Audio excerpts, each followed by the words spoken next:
Depuis plusieurs semaines, il ne passe quasiment plus un jour sans que les populations du Grand Libreville passent des heures sans électricité.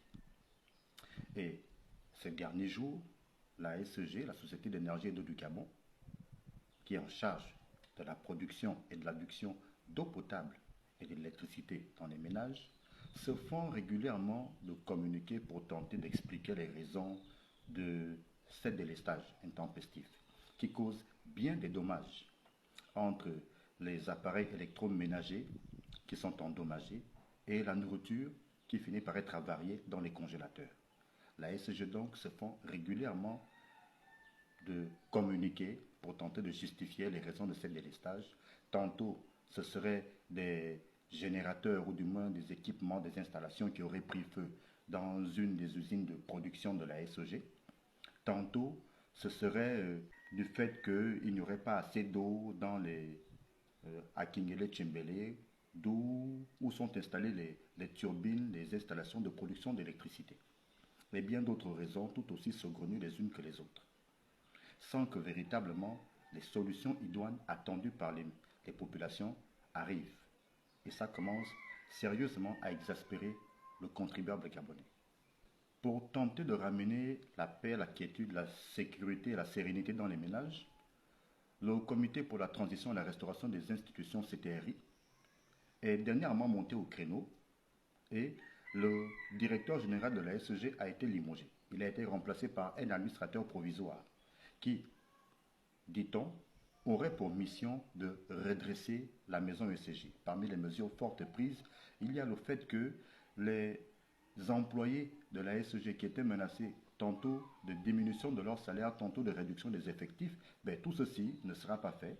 Les effectifs sont maintenus et les salaires tout autant. Et dans la foulée, un audit a été commandité par Brice Koté-Odingema, président de transition, qui demanderait à voir clair dans la situation.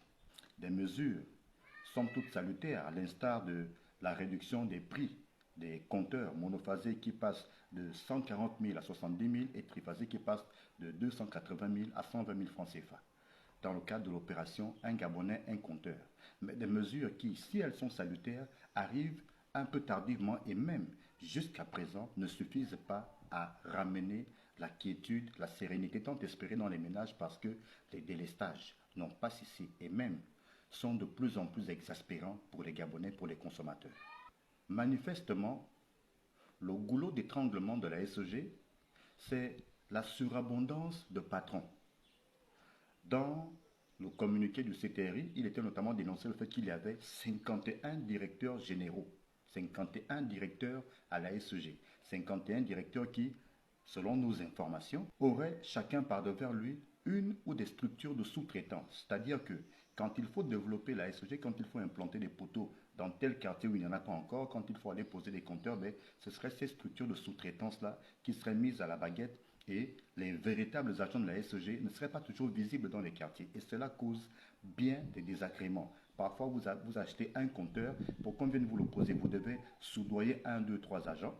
Ou parfois, quand vous faites appel, c'est une structure de sous-traitance que l'on vous envoie, mais de l'argent, évidemment, quand vous payez ces individus, autant ceux que vous payez à la main, en parlant de carburant, ou alors même quand vous allez payer certaines prestations à la SEG même, que ce soit à la pairie ou ailleurs, de l'argent qui ne tomberait pas toujours, qui ne rentrerait pas toujours dans les caisses de la SEG, mais qui finirait dans les poches de ces différentes structures de sous-traitance, autrement dit, de ces différents patrons de la SEG qui jusque-là s'étaient érigés en véritables propriétaires de la SEG.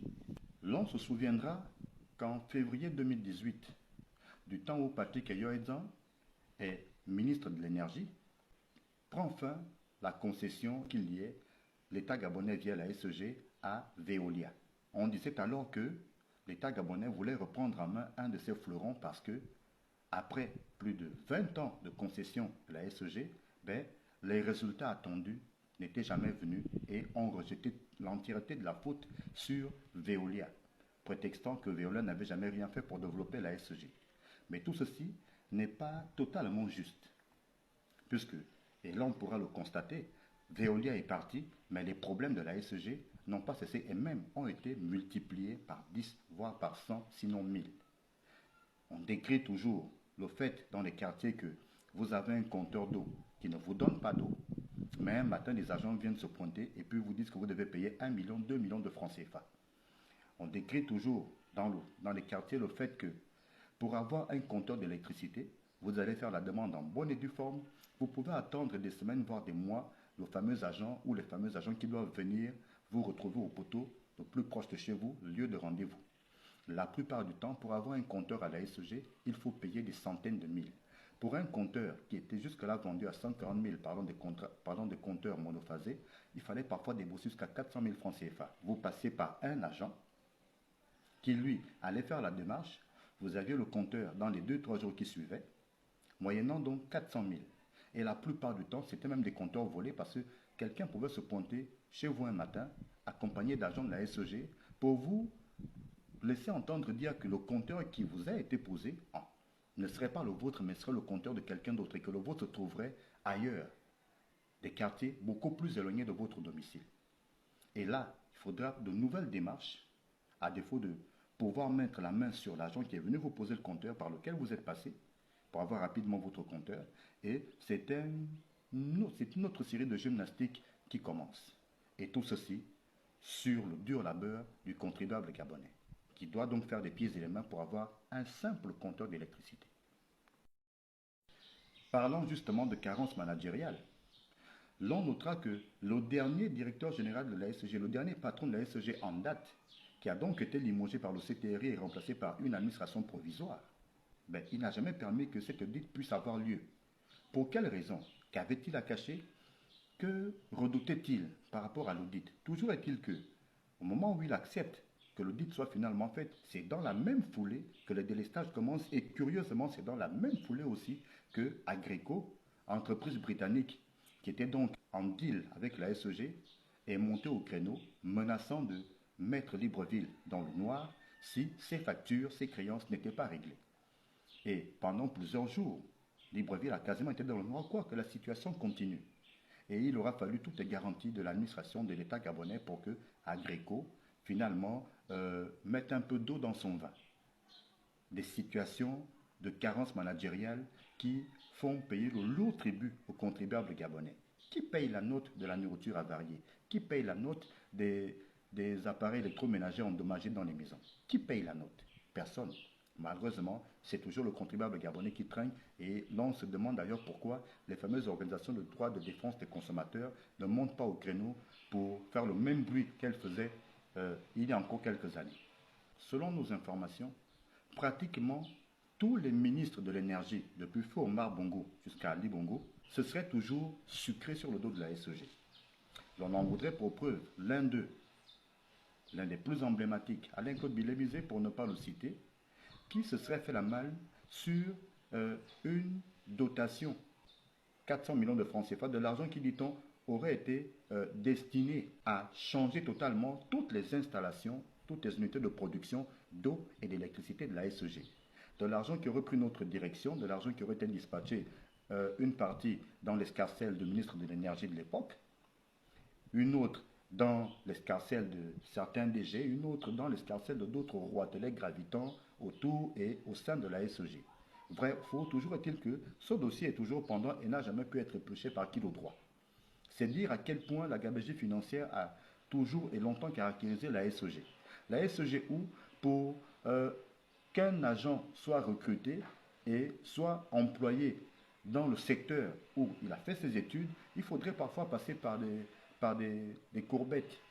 Les jeunes filles qui postulent à la SEG, sorties des écoles avec leur diplôme, doivent parfois accepter que l'on retire des éléments de leur curriculum vitae, que certains diplômes soient retirés de leur dossier et accepter d'être sous-payés parce que, soit dit en passant, la boîte ne pourrait pas les payer ou parce que simplement le responsable supérieur hiérarchique de la direction où on les envoie ne verrait pas d'un bon oeil que une de ses subalternes soit plus diplômée que lui. La SEG où certaines jeunes filles à 30 ans devraient souvent passer par la casserole, c'est-à-dire promotion canapé, pour passer du CDD au CDI. La SEG où aujourd'hui on se demande même à quoi sert finalement le centre de métier Jean Violas, parce que la plupart des directeurs, des responsables hiérarchiques qui ont été nommés ces derniers temps ne sortiraient même pas de Jean Violas. mais sortirait plutôt, ce serait plutôt beaucoup plus de gens parachutés parce qu'on serait l'ami d'un tel, le copain d'un tel, en gros du clientélisme qui ne dit pas son nom. Et tout ceci fait que on a eu à la tête de la SEG depuis plusieurs années des personnes qui ne sont pas du tout du domaine, des personnes qui ne sont pas accomplies à la tâche, des personnes qui ont été beaucoup plus parachutées du fait d'accointances politiques, etc. L'audit commandité par Oligui Nguema devrait par exemple s'intéresser à ce qui se passe au niveau de la pairie.